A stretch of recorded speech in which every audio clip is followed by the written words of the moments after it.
Okay, we live. Do. Okay. Today I'm gonna be talking about trust, and I wrote a lot of stuff down on this piece of paper about trust and how to gain trust. It's like 1, 2, 3, 4, 5, 6 pages about how to gain trust and what is trust. So I'm gonna get into it.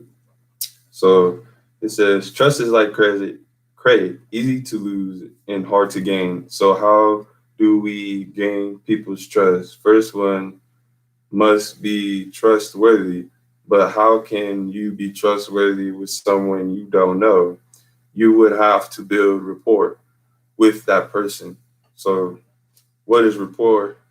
With a person, there are two ways to do this with anybody is to tell the whole truth and do what you said you were going to do. These two things will get you people to loan you their trust in you. One must have a history of those two things before gaining someone's trust. If you have a history of lying and misleading, you can be trusted, but your interest will be high. Meaning, like, all right, say if I'm dealing with a dishonest person, I'm not going to believe anything they say. I might be like, okay, and then flake on them. Basically, nobody's going to take you seriously, okay? And it says, how can you raise your rates on your trust? So dealing with people that are untrustworthy, this is how you usually deal with them. You don't deal with them because they'll just drag you down. First of all, if they have a bad mindset. Second of all, they're trying to do you wrong. So like somebody like you ever, I don't know if you're a dude or if you're a girl. This goes both ways. You ever talking to somebody, and you set up a date, and you be like, okay, I'm gonna meet you here at this time, and you suspect them to be there, and then you're just sitting there waiting. That kills somebody's trust. For like the next time you hit them up, they're gonna be like, they probably won't even text you back. And like, hey, big head, hey, stranger, and they're gonna be like, no reply, and you gonna be mad and be like, why did this person do this to me? Because you just did the opposite of what you said. Or you might get somebody who's nice and they'll hit you back up and they'll say, okay, but on to the next page for this one. And then it says, okay, what if you are a high risk person and tired of being left alone with these high rates? Basically, if you have high rates as a person, nobody's going to want to deal with you because you're dishonest. Let's go back. It says, yeah, you're dishonest. Oh, it's right here. Yeah, you're dishonest. You don't tell the truth, and you flake on people. Like, you don't do what you say.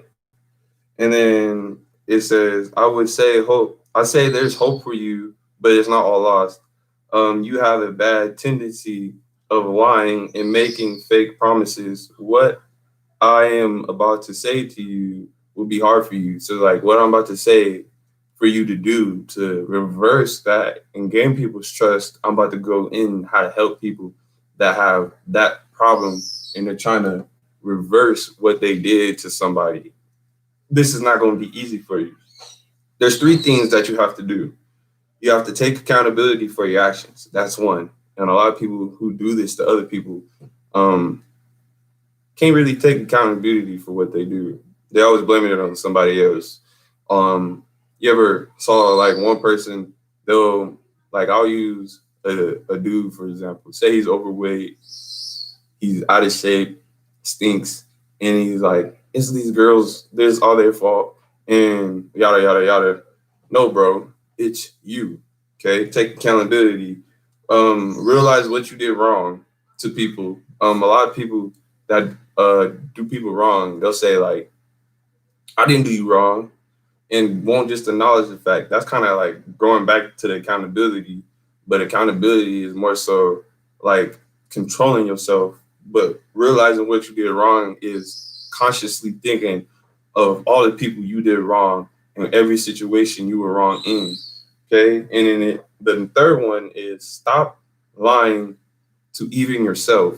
People that usually are in this situation lie to even themselves. Like you have to lie to yourself to say that you didn't do somebody wrong. Even the whole society would tell you you did somebody wrong, but you would still sit here and say, "Oh, I didn't do anything to anybody." You're wrong. But all right, now I'm going to go into actually how you go about this. But even then, your rates will still be through the roof with people until you have your stuff together. Then, when you have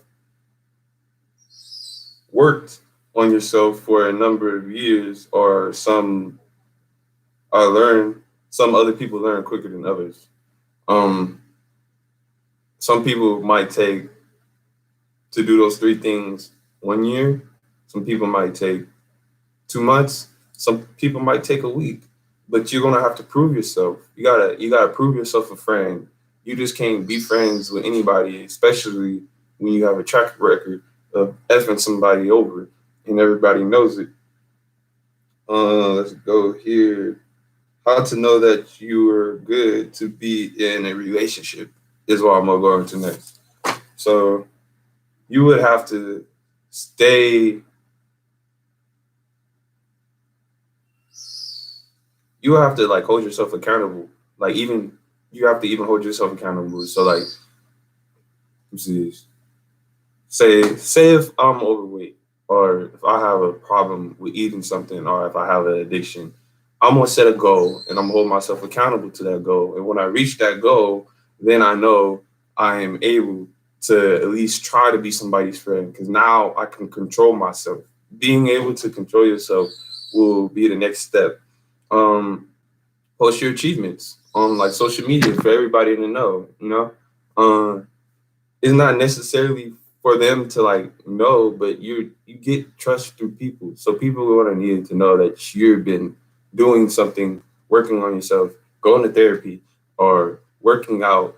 Have a regimen and you've been keeping it for a certain amount of time. This is why I said it's going to take a long time because people don't just change overnight or in a week. It usually takes a year, up to 2 years to change somebody's habits or their mindset in a sense. So the next step is to gain a new friend and do right by them, meaning don't be their buddy because they have nice things or set or have a good position of power, but be their friend because you genuinely want to be their friend. Don't go into a relationship with somebody just because they have a nice car or they're the wee man or there's a lot of things. You can just be somebody's friend, just to be somebody's friend. Let's go into the next part.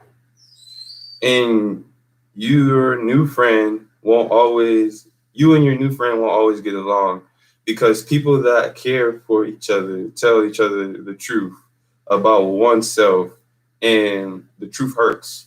So, say if I'm your friend and you're doing something to somebody and you're telling me how, okay, I'm gonna take girls for example because they do this a lot. But I'm gonna actually be the good friend here because a lot of them got bad friends. So let me say this: I'm gonna play both sides. Okay, girl, I went to a date and he said that he's gonna buy me the T-bone steak. The T-bone steak's like $7, whatever. And then I got me a macchiato, and the macchiato was like $30. And then he paid for my Uber home, and then he was like, "Well, when am I gonna see you again?" And then, bitch, I was like, "He never gonna see me because he ugly. I only used him for a date." Channeling my inner friend, the friend will come around and say, "Girl, you wrong. If you didn't like him, why you going out on a date with him?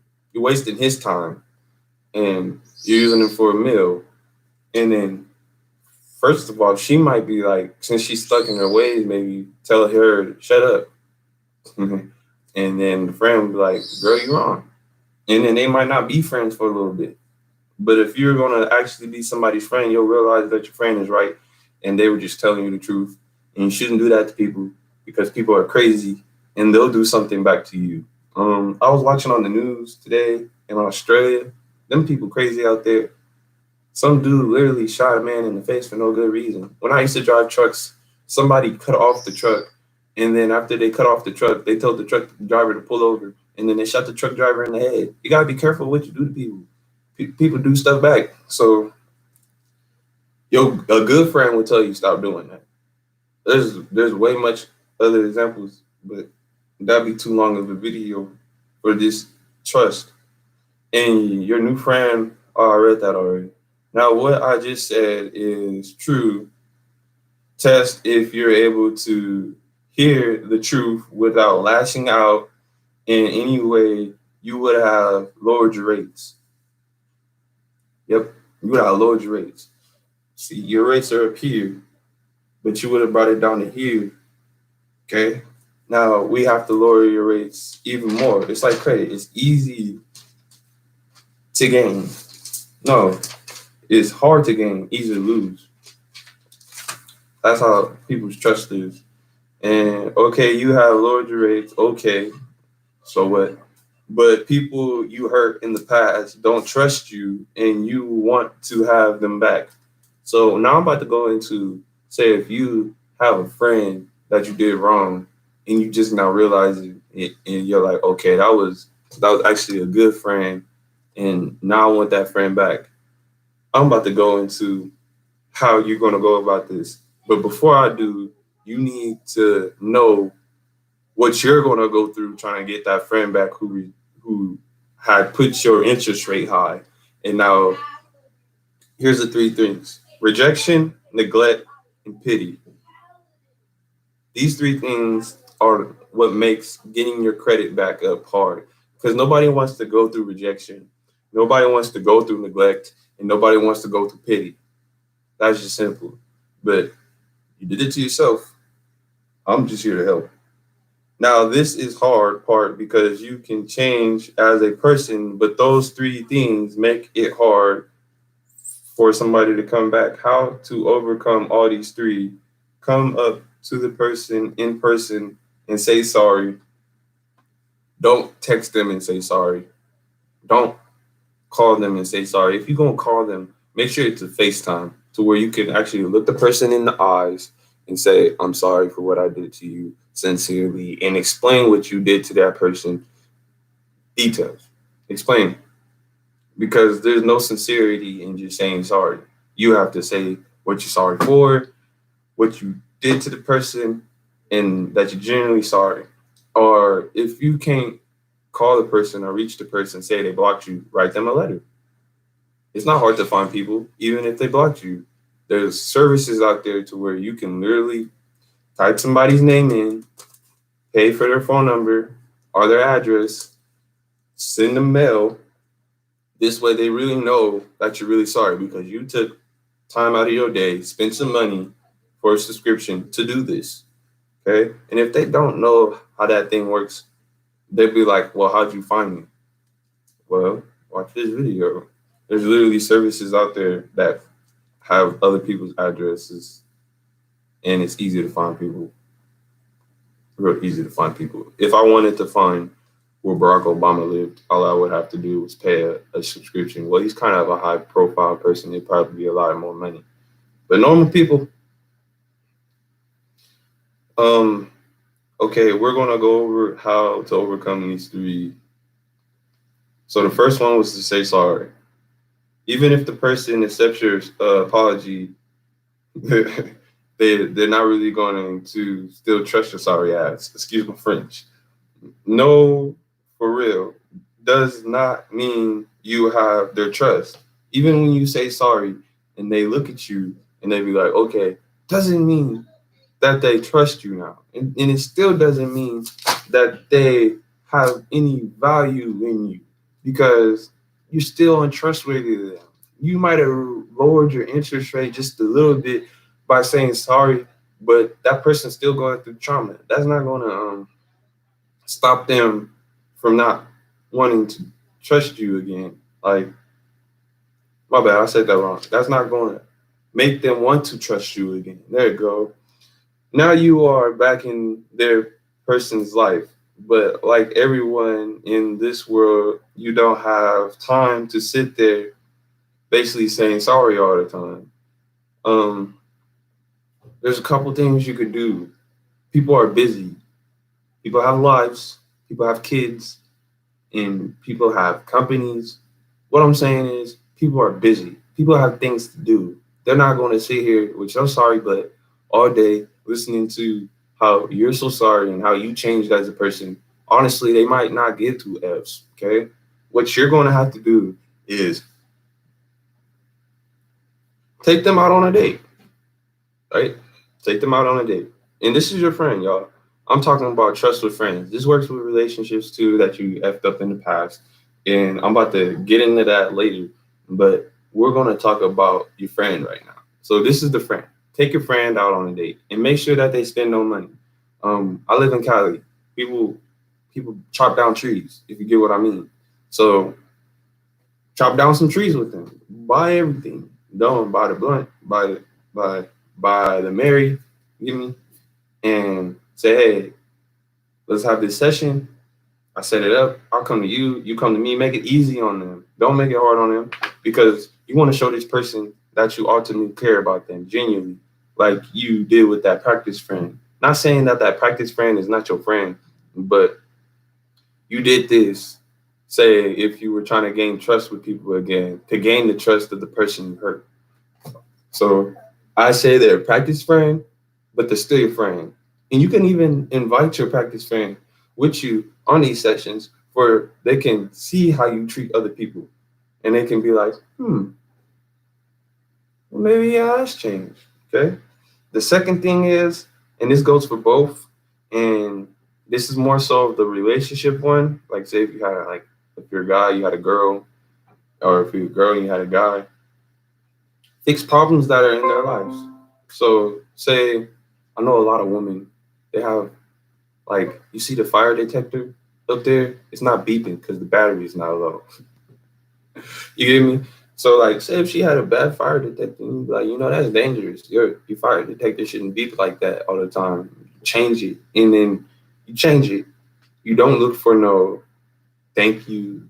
You don't look for no gratitude from that person or anything. And then even then, you don't even ask them, hey, do you need something fixed? You go looking. You go looking to fix stuff because you broke everything. You broke their trust. So now it's on you to kiss butt. Not even like kiss butt, but to like you try to prove yourself again. So if you had a relationship, giving them money won't do anything. They'll just take your money and go, to be honest. I'll be completely honest. If my ex were to come up to me and just give me money, I would take it, but I wouldn't take her. I'm just being for real because what you did in the past doesn't mean shit to me. Like not saying what you did in the past doesn't mean shit to me because I'm judging you off the past. To be honest, but the money won't. Basically, you can't buy my love. You can't buy nobody's love. And if you can buy somebody's love, it's not love. It's I'm using you. That's exactly what it is. You should never give your money up to people that you did wrong unless it's in the form of, let's say, I'm taking you out or my treat. We're going to this big fancy restaurant. Hey, meet me here. We're gonna eat here. We're gonna talk business and on me. Okay. That's another thing you can do. If you're a business person and you are good at business ventures, tell them, hey, I have this business venture. We're going to do this, that, and X, Y, and Z, and we're going to make, let's say, a meal, just to be funny. So in 1 year, if y'all got a business that makes a meal 1 year, hit me. I'm saying, but no, I'm not. I'm best. And then we're at the end. Okay, it says how to know when you gain their trust. Simple, y'all. When you gain somebody's trust, they'll start acting like your friend again. They'll hit you up. They'll say good morning. They'll be like, hey, what you doing?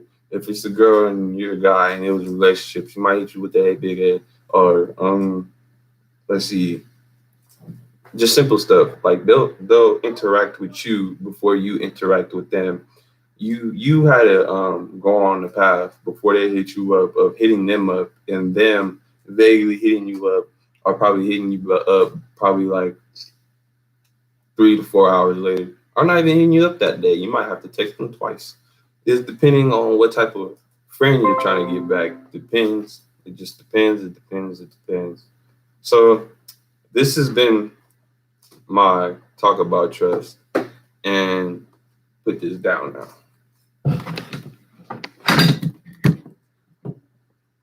Hello. I'll just make sure you remember something lock the door. You can hear me in here. No, I couldn't hear you. That's why. Bye. My loudmouth sister. Anyway, I just gotta tell you, trust is. She can hear me. She just wanted to be on my live video. Let me put that out there. Trust is something that is like credit. Credit is something that's not easy to get and easy to lose. Okay. When you take out a line of credit, you spend money on it, right? And they suspect you to give them that money back plus interest. If you F up your credit, they're not going to give you no more money. You can't even rent out an apartment. It's hard to get a car. And if you're going to live in a society full of credit and how everybody thinks with credit, you're going to need a whole lot of cash. Okay? And people's trust is just like credit. Makes sense? But what I want to get to you guys is for the people that are trying to come back into somebody's life, I don't advocate being used. Don't be a person who just gets walked all over. If that person is using you, figure it out quick. Don't let nobody use you. Prove a friend. Friends. When you have a friend, a real friend, not a friend who's just there just because they benefit from the friendship. Let me get into that. I'm sorry, I had to try not to burp here. So you have a friend, and let's say they come over every day, right? And this friend, every time they see you, they always have to do something. Like, you always got to go out. Y'all can never just sit there and chill. If you and your friend can't sit there and chill and just have a normal conversation, or just be like, hey, bro, let's play like 2K, or let's chill, or hey, bro, can I talk to you about something? If you can't talk to your friend about some hard hitting issues, they're not your friend. If you bring up something to your friend and they make fun of you, they're not your friend. If you bring up something bad that you did to somebody and you know you did wrong, and they encourage you to do more of that, they're not your friend. They're not your friend. Okay? Then, back to that little skit I did with the woman and her talking about how she did him wrong. And then let me just play devil's advocate this time. The bad friend would be like, girl, you so cool. Girl, what's his number? I want a free date. That's what they'll do. That's a bad friend. You're encouraging the boo-boo. You're encouraging the boo-boo. Okay? Bad friends will get you nowhere in life with people who are going somewhere in life, because you're spending all your time messing people over while the person who's getting somewhere in life doesn't get messed over. It's like owning a business, right? And your business is legal. You get to write stuff off on your taxes. But when your business is illegal, you're always ducking and dodging the police, always trying to clean your money somehow. This type of lifestyle is worrisome. And who wants to live a worrisome lifestyle? Always looking over your shoulder. See, when you do people right, they take care of you. Okay? All right, guys. This has been my video on trust and people, and how to gain trust with people, and how do you lose trust with people, and what makes you trustworthy and untrustworthy. What makes you trustworthy is telling the whole truth and doing what you said. What makes you untrustworthy is lying not doing what you said, and not being accountable. These 3 things. Okay, guys, like the video, do you, and stay safe with this corona going on. Also, prove a friend. Not everybody's your friend, and not everybody's here to be nice to you. Much love, family.